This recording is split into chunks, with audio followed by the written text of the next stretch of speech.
Tim. Welcome to Watch You Want, and thanks for logging on. Today we are looking at the Rolex Oyster Perpetual Cosmograph Daytona, reference 116519, 40 millimeters in 18 karat white gold. You can see this Cosmograph Daytona on our website, watchyouwant.com. You can purchase it there if you like, and if you enjoy these videos and you'd like to see more, please subscribe to our YouTube channel, Watch You Want Inc. Now you can see the fit of this watch on my wrist, 6 1/3 inches, 16 centimeters in circumference, is perfect. Usually I have to secure a watch by either tightening up the bracelet, because we sell them with all links so they usually don't fit me, or the strap is a little too large and I don't have time to buckle it for the sake of the video as I'm manipulating it on my wrist. This watch fits so perfectly with the strap at the length that it's adjusted that I can just wear it freehand and free up my other hand to operate the camera. What you can see about this watch is that the Rolex 6-digit Daytona doesn't use the so-called super case. It has a more elegant, pared down, and versatile case form that has nice tapered lugs measuring a full-sized but compact, approximately 48 millimeters from lug extremity to lug extremity. So while it fills my wrist, it doesn't overwhelm my wrist like a Rolex Supercase GMT Master 2 or Submariner can, especially on the bracelet. Now 13 millimeters thick, it does have decent height above the wrist, but because of the way the bezel, case, and crystal are sloped, there's no trouble getting this one to fit under a dress cuff. In terms of elegance, the Daytona is probably peerless in the Rolex professional watch or oyster case family.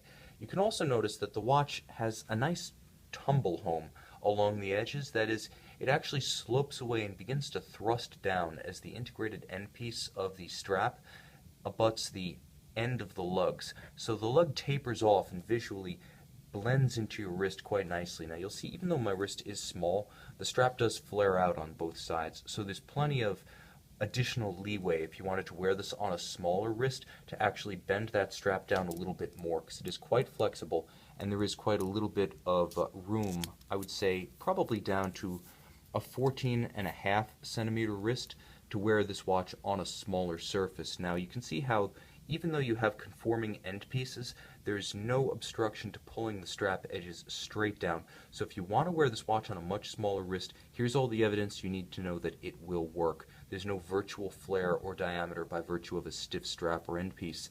Now the look is classic Rolex Daytona since 1988.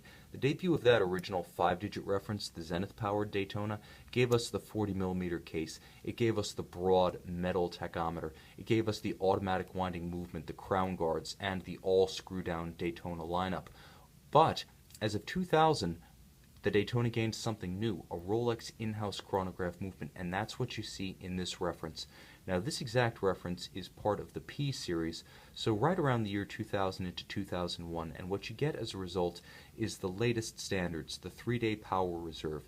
You get the simplicity and the elegance of the 44-jewel Rolex reference 4130 movement. As ever, bidirectional winding with Teflon-coated reversing wheels. You can barely hear this one winding on your wrist. You also get an additional refinement as you watch the sweep of the seconds hand across the beautiful gloss white dial and the applied white gold Arabic numerals. You can use that chronograph continuously, so if you prefer to have center seconds running all the time, there's no hazard to the longevity of the movement as there was in the previous Zenith El Primero movement. That used a lateral clutch, this uses a vertical clutch. So you can run the chronograph continuously. Moreover, when you stop it and you start it, there's no jump or stagger to the seconds hand, and when you reset, it always resets precisely. There's no play between the teeth of a lateral clutch. This is a gorgeous look with a combination of applied Arabics, which I like a great deal, all white gold, as are the hands and the sub-register hands, as well as the Rolex Coronet at 12. It features a great contrast, subtle but sufficient, against the metal circular guilloche sub-registers, and I love that little shock of red just above the constant seconds at 6 o'clock. The Daytona script really pops on this gloss white. Now you can see the tachometer scale, as with all Zenith, or I should say Zenith to in-house movements since the early 90s, calibrated up to 400 units per hour. Originally, when the Zenith El Primero powered Daytona debuted, it was a lower figure, eventually calibrated up to 400. I guess objects are faster in the 90s to 2000s, but you can't see a characteristic of the white gold Daytonas that actually started with the Zenith movement Daytonas and carries on to the in-house, and that's the use of these little triangular pips underneath the Arabic numerals of the tachometer scale. It's a nice little signature that contrasts dramatically with the steel and yellow gold examples.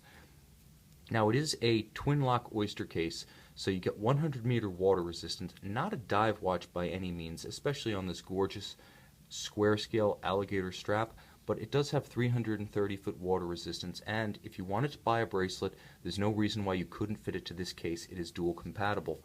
Now, the Rolex Clasp is of the latest generation, being milled out and very robust. This one closes with a satisfying snick and a snap, beautifully finished with contrasting polished and brushed surfaces.